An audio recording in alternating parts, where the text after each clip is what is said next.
conçu, réfléchi pour ces populations qui aujourd'hui ne sont généralement pas équipées au niveau informatique. Alors que la collectivité s'est engagée ou est en train de faire sa transformation numérique.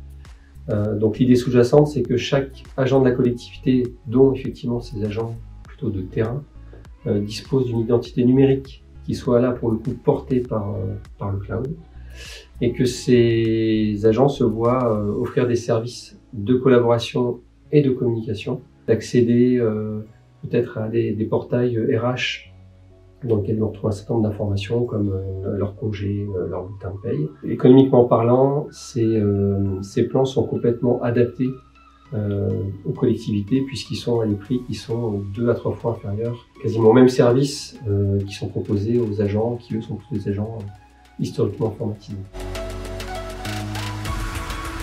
Le premier élément, c'est l'identité numérique qui va être associée à un email. Ensuite, ce qui va le plus souvent être utilisé, c'est Microsoft Teams pour la communication, voire un début de collaboration pour ces agents.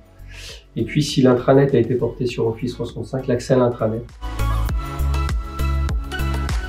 On a le volet collaboration-communication qui est apporté par le plan ou l'abonnement Office 365 F3 pour les agents de terrain. Et on a le pendant EMS pour Office 365 F3, donc Microsoft 365 F3, qui va permettre principalement aux agents de faire de la réinitialisation de mots de passe.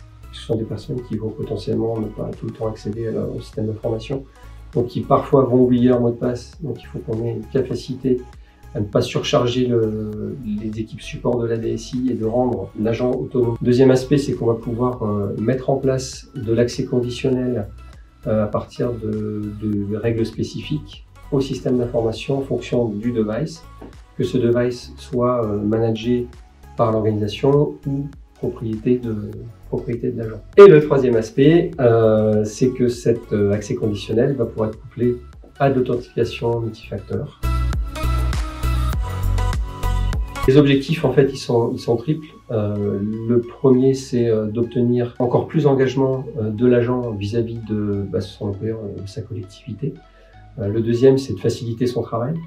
Et le troisième va être de garantir ou d'optimiser l'efficience de la collectivité dans la façon dont elle livre les services à ses citoyens.